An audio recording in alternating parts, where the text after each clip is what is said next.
Hello and welcome to the International Student Podcast by Prodigy Finance. I'm your host, Cyndi. Today we have the Executive Director of Admissions at Carnegie Mellon Tepper School of Business. Tepper is known as the #1 school for data. We are the birthplace of artificial intelligence, which is probably the biggest buzzword on the internet right now and talked about in all use cases for the future of business. What's really exciting for international candidates is that Tepper really does have a STEM education. The future of business is really at the intersection of having a strong business acumen, using technology to accelerate and strengthen that business acumen, as well as using the human side of it, leadership and creativity, to make sure all of those things are much more powerful as business solutions. Hello and welcome to the International Student Podcast by Prodigy Finance. I'm your host, Cyndi. Today we have the Executive Director of Admissions at Carnegie Mellon Tepper School of Business. Welcome to the show, JR. Thanks, Cindy. So excited to be here. JR, do you want to talk to us a little bit about your role and what you do at Tepper? Absolutely. So my role at Tepper, I oversee all of admissions for our master's program. So we have 4 different MBA programs, 4 different specialized masters, all of which are really run through my office and my team. I've been working with college students for over 20 years now, a few different institutions around the US. What's Tepper like for our listeners today who is considering, Carnegie Mellon and Tepper School of Business specifically, if they're considering your university to study, what should they know? Yeah, so I think what's really exciting for international candidates is that Tepper really does have a STEM education, which I think matches really well with education around the globe. And in particular,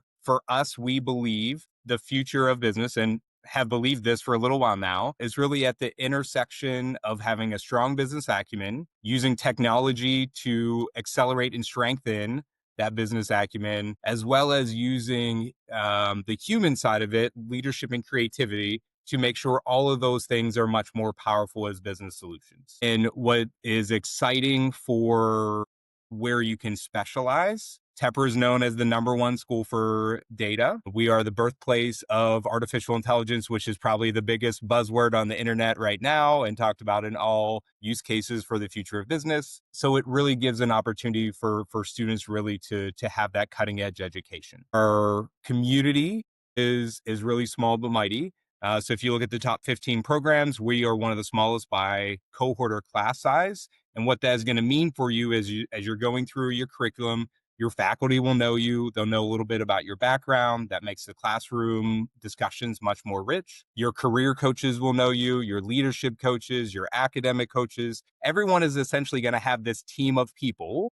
They're going to be their little board of advisors as they're navigating these business programs to make sure that they're making good informed decisions of what's best for them. Lastly, I do know that as everybody's looking at this, especially on the international stage, they are wondering, am I going to a welcoming place? Am I going to a safe place? There's all these different headlines, and everybody's always wondering, what is it going to be like if and when I get there? And I think Pittsburgh is a wonderful city for an education. We are obviously more of a, we'll say, like mid-tier city within the US. We're not at the size of New York or LA or Chicago. So our students that come here are really supported at a very high level and get really amazing opportunities in the city, as well as obviously at Tepper.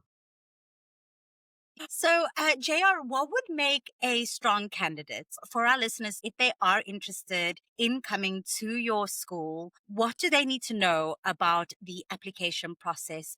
So the first thing that everybody should know is we try to make the application process as transparent as possible. So we have info sessions, we have app workshops, we have open office hours right before application deadline. So I know there's always this thought of there's like this black box or this curtain and everybody behind here are looking for things and we don't really want to say what we're looking for. That is not the case at Tepper. We want to try to make it as transparent as possible. My advice for everyone to start the process to make this as easy and I would say as fun as possible for candidates, it always starts with self-reflection, right? Like, you know yourself best. You really have to, and I say it in this way, right? Like, you have to have the honest mirror. So when you look at yourself, what have you done? What has been your path to where you are right now? Where do you want to go? and how can you start plotting out what are the things that you need to accomplish for yourself to be that future self that you want to be, right? So if you do that and you write down, for example, right, background in engineering, I want to move into investment banking, and if you look at these things and you say, I need to have these three things to make sure that I'm a competitive candidate. Then what you do is you start looking at, what schools have the right tracks for you. But when you're thinking through the application part of it, what we're looking for you to do is tell us the story of from where you are now to where you want to be and how we can be your partner. So everybody always thinks that there's like, oh, if you do this one thing on your essay, like that's going to make you stand apart. Or if you do this one thing on your resume, it's more about you telling your story. If you see the fit, we're likely going to see the fit. Right. So think about how you want to share your story in a really great and strong way, but don't force it, right? Think about it as those chapters. And at the end, when you think of your application, if you told your full story, you have a great application. Great.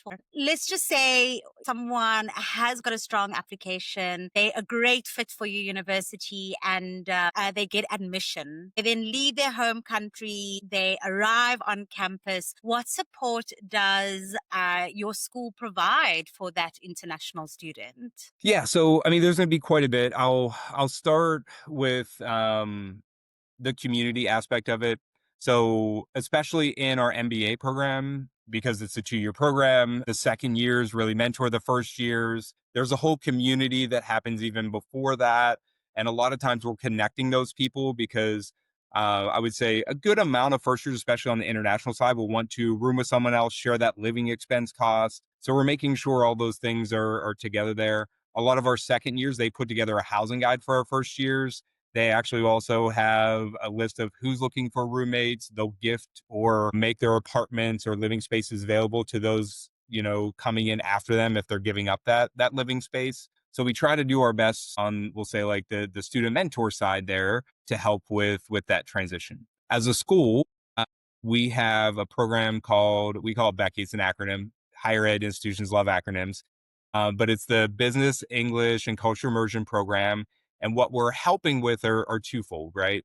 One is there's a big transition when someone is moving from all of these different types of countries all over the world to a new city, new country. Everybody has different norms and things. So we're helping really just understand the US business market, some cultural things that are just the norm in the US, right? Like even something as basic as saying the word network, different countries around the world view that very differently what that is, right? So we want to make sure that there's full understanding. And then the second piece of that is that business English. So we're not teaching someone to speak English. You have to already be relatively proficient in that, right? But when we look at this, and if you talk to international candidates and their career coaches, a lot of times that fluency with English, especially in that business setting, is really going to put someone either in the job offer stage or keeps getting to that final round and just really can't get over that hump. So we want to make sure that we're providing the support for everyone, that not only are they getting that business education need, but can we,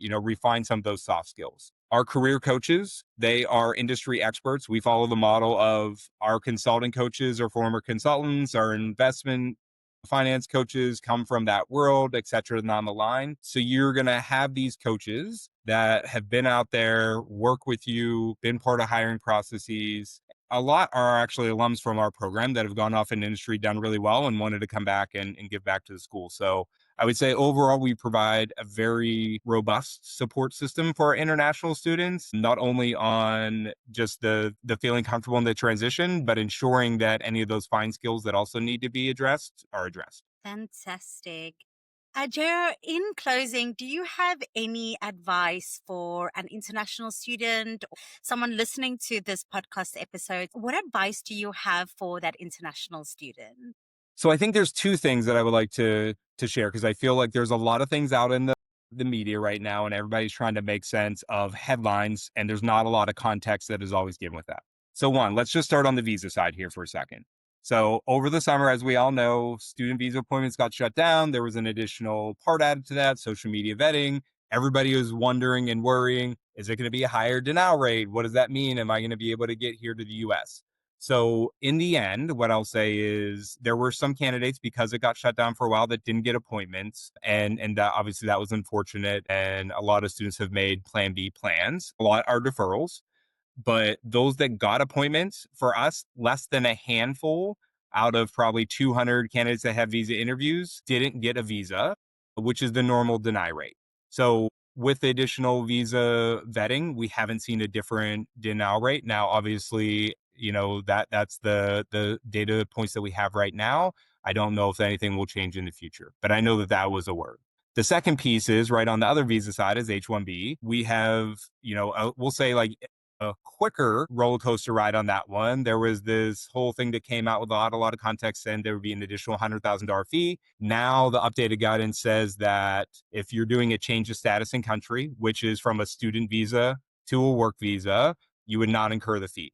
Now, what we don't know yet is how that is going to affect all the hiring practices of companies. Some have come out already and said, we're going to still go with our normal hiring plans. We'll sponsor international students because of this updated guidance.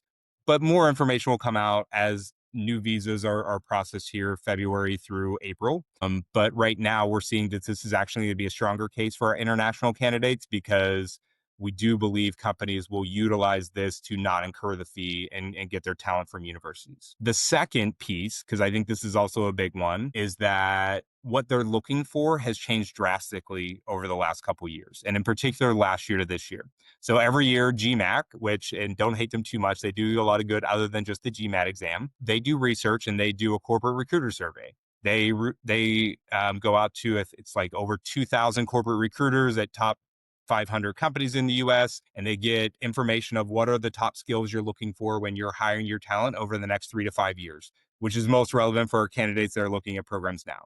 What has changed is now in the top 5 for the first time ever, and these all moved up from anywhere from 10 to 15. Skills using AI is number 1. Mm. Technology and IT skills is number 3, and data analysis interpretation is now number 5. So in particular for Tepper, we're excited for this because we're the birthplace for AI. We have a robust curriculum there. We're the number 1 school for data. And in particular, a lot of CEOs have come out and said, we're no longer looking for a general strategist. We are looking for people that created a subject matter expertise, i.e. these skills that we just talked about, to really hire our next workforce. So get a little context in terms of what everyone's looking for, look for those right programs and fit for you. But obviously, we feel like we're well positioned here at Tepper for the future of business. JR, thank you so much for joining us today, for sharing your insights. We really appreciate you taking the time today to join us.